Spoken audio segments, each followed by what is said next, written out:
প্ৰিয় বন্ধু বান্ধৱীসকল নমস্কাৰ। আপোনালোকে ধাৰণা কৰকচোন মই ক'ত আছোঁ বৰ্তমান। মই আছোঁহি গোলাঘাটৰ নুমলীগড়ৰ দেওপাহাৰত। দেওপাহাৰলৈ আহিলে এনেকুৱা প্ৰায় 250টা ষ্টেপ বগাব লগা হয়।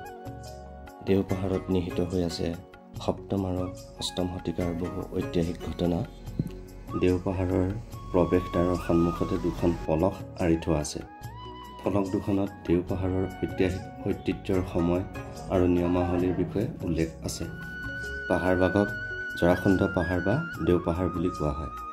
বন্ধুসকল, অৱশেষত আহি পালোহি আমাৰ গন্তব্যস্থান। দেওপাহাৰৰ প্ৰতিটো শিলাস্তম্ভই কথা কয়।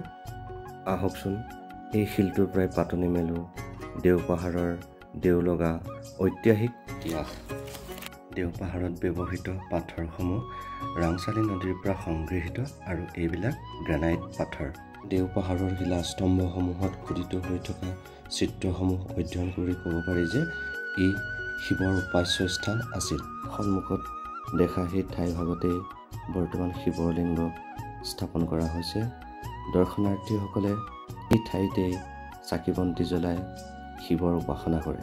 জনশ্ৰুতি অনুসৰি আহোম স্বৰ্গদেউ চুলিকফা বা লৰা ৰজাৰ দিনত গদাধৰ সিংহই এই স্থানতেই কিছুদিন আত্মগোপন কৰি আছিল আৰু তেতিয়া অপ্সৰাসমূহে নৃত্য কৰি কৰি অদৃশ্য হৈ গৈছিল বাবে এই পাহাৰটিক দেওপাহাৰ বুলিও কোৱা হয়।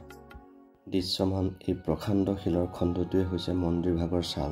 শিলেৰে নিৰ্মিত ছালখনৰ পৰিসৰ জোখ মাখ কৰি ক'ব পাৰি যে ই প্ৰায় 40 ফুট বৰ্গক্ষেত্ৰৰ আৰু মূধচৰ অংশটো ঘূৰণীয়া আকৃতিৰ। মন্দিৰৰ শিলৰ ছালখনত অসংখ্য অপেচৰী আৰু হাতীৰ চিত্ৰ খোদিত আছে।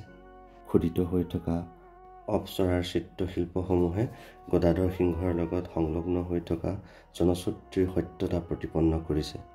আন এক জনশ্ৰুতি অনুসৰি শ্ৰীকৃষ্ণৰ লগত মগধৰ ৰজা জৰাখণ্ডই যুদ্ধ কৰি এই স্থানতে আশ্ৰয় গ্ৰহণ কৰিছিল বাবে ইয়াক জৰাখণ্ড পাহাৰ বুলিও কোৱা হয়। এই শিলাখণ্ডত খোদিত হৈ থকা চিত্ৰখন এখন যুদ্ধৰ চিত্ৰ বুলি ঠাৱৰ কৰিব পাৰি। প্ৰায় 12 ফুটমান দৈৰ্ঘ্যৰ এই শিলাখণ্ডত পদুমৰ পৰিচক্ৰ খোদিত কৰা আছে।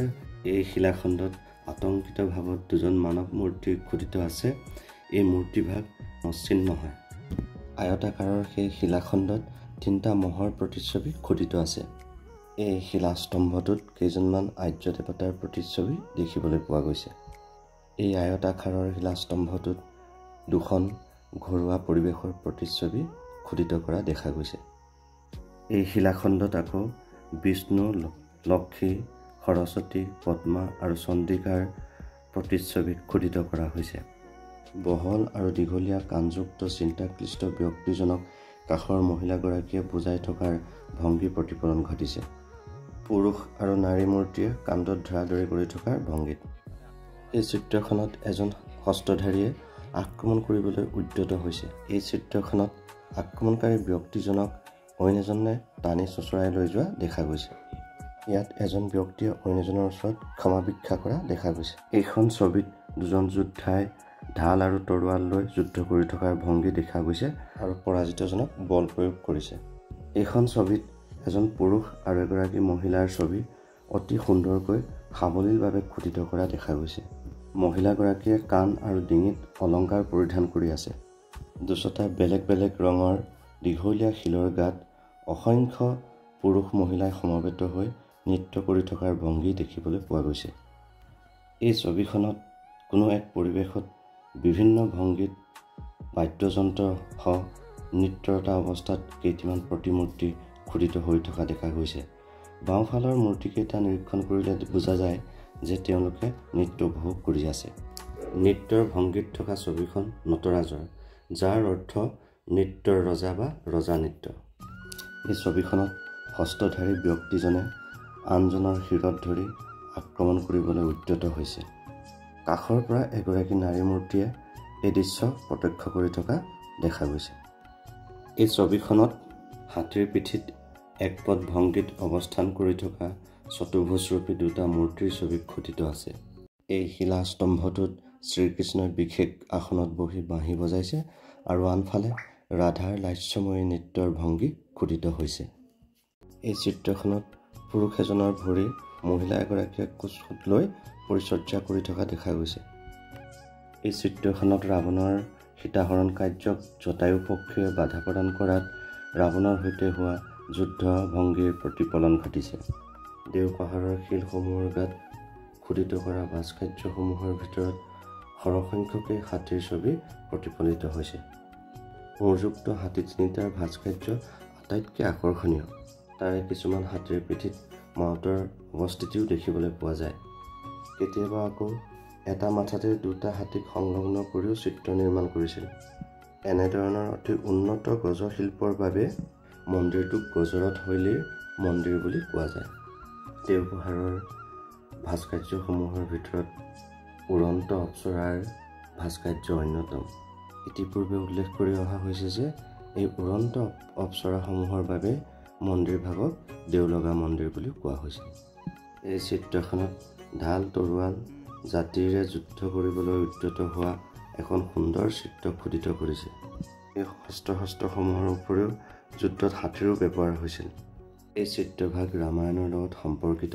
বনত থকা কালত সোণৰ হৰিণৰূপী মৰিচক দেখি সীতাই উন্মাদ হৈ পৰিছিল আৰু সেয়ে ৰামচন্দ্ৰই হৰিণটোক ধৰিবলৈ প্ৰয়াস কৰাৰ চিত্ৰৰ প্ৰতিফলন ঘটিছে। এই চিত্ৰখনত হিন্দু ধৰ্মৰ দুজন দেৱতাৰ প্ৰতিচ্ছবি দেখা গৈছে। এজন মৃত্যুৰ দেৱতা যম আৰু আনজন জন্ম মৃত্যুৰ পঞ্জীয়ক চিত্ৰগুপ্ত। এই চিত্ৰ দুখনৰ প্ৰথমজন শিৱ আৰু পাৰ্বতীৰ পুত্ৰ কাৰ্তিকৰ আৰু আনজন তেওঁলোকৰ পুত্ৰ তথা বিঘিনিহৰ্তা গণেশৰ। ইয়াত পুৰুষ আৰু নাৰীৰ অন্তৰংগ এটি মুহূৰ্তৰ প্ৰতিফলন ঘটিছে। আনখন চিত্ৰত এজন পুৰুষে নাৰীগৰাকীৰ কাণৰ কাষতে শংখধ্বনি দি আছে। এইখন চিত্ৰত এটা সিংহৰ প্ৰতিচ্ছবি সুস্পষ্টভাৱে দেখা গৈছে আৰু এজন পুৰুষে ধনুকাৰ লৈ চিকাৰৰ বাবে উদ্যত হৈছে। কাষত মৈথুনৰত এহাল মৃগৰ প্ৰতিচ্ছবি আৰু পদ্মাসনত বহি থকা এজন তপস্বীৰ ছবি। এই ছবিখনত এটা পক্ষীয়ে এডাল প্ৰকাণ্ড সাপৰ ওপৰত অৱস্থান কৰি থকা দেখিবলৈ পোৱা গৈছে। গ্ৰেনাইট পাথৰৰ এই দীঘলীয়া পাথৰ টুকুৰাত দেখিবলৈ পোৱা গৈছে এটা ষাঁড় গৰুৰ লগতে ঘৰুৱা পৰিৱেশৰ দুখনমান ছবি।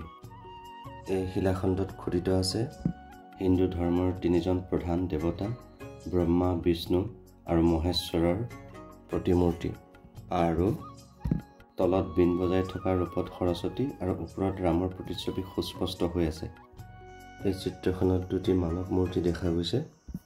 তাৰে এজনে আনজনৰ ওচৰত ক্ষমা বিচাৰি কৰজোৰে প্ৰাৰ্থনা কৰি আছে। এই চিত্ৰভাগত তিনিটা মানৱ মূৰ্তি দেখা গৈছে। মুখ্য মানৱ মূৰ্তিভাগৰ সোঁ আৰু বাওঁফালে দুজন লোক থিয় হৈ আছে। দুয়োজনে মাজৰ মুখ্য মানুহজনক পৰিচৰ্যা কৰি থকা দেখা গৈছে। এই চিত্ৰখনত এজন লোকে থিয় হৈ শংখ বজাই থকাৰ ভংগীত প্ৰতিচ্ছবি খোদিত কৰিছে। দেওপাহাৰৰ চিত্ৰশিল্পসমূহৰ ভিতৰত অন্যতম আকৰ্ষণীয় চিত্ৰ হ'ল কীৰ্তিমুখৰ চিত্ৰ। কীৰ্তিমুখ হৈছে বিশাল মুখ আৰু দাঁতেৰে সৈতে আকৃতি দিয়া এটা উগ্ৰ দানৱৰ প্ৰতিচ্ছবি। শিলসমূহৰ গাত কেইবা প্ৰকাৰৰো কীৰ্তিমুখৰ চিত্ৰ দেখা যায়। এই মূৰ্তিভাগ গৌতম বুদ্ধৰ বুলি ধাৰণা কৰা হয়। দেওপাহাৰৰ মন্দিৰভাগৰ সংৰক্ষণৰ দায়িত্বত থকা তিনিজন দ্বাৰপালকৰ বেলেগ বেলেগ ভংগীৰ প্ৰতিচ্ছবি খোদিত আছে। এই দ্বাৰপালকজনৰ প্ৰতিমূৰ্তিটোৱে হৈছে শেষৰটো প্ৰতিমূৰ্তি। মোৰ ছাত্ৰ বিকাশ কৰ্মকাৰ এজন দক্ষ ভিডিঅ'গ্ৰাফাৰ। তেওঁৰ সহায়তে আজি সেই ভিডিঅ'টো সম্পূৰ্ণ কৰিবলৈ সক্ষম হ'লোঁ। বিকাশলৈ ধন্যবাদ থাকিল। ফটো শ্বুট কৰাৰ পাছত খন্তেক বিকাশ আৰু মই দেওপাহাৰৰ এচটা শিলত বহি বিশ্ৰাম লোৱাৰ সময়তেই দূৰৰ পৰা এজনী হৰ্ণবিল পক্ষী আহি ওখ গছ এজোপাৰ ওপৰত ডালত বহি লৈ আমাক সম্ভাষণ জনায়। প্ৰতি আমিও সম্ভাষণ জনাই আমাৰ উভতনি যাত্ৰা আৰম্ভ কৰোঁ। প্ৰিয় বন্ধুসকল, মোৰ এই ভিডিঅ'টি চাই কেনে পালে আপোনালোকৰ মন্তব্য জনাবলৈ নাপাহৰিব। আজিলৈ বিদায় মাগিছোঁ। ধন্যবাদ।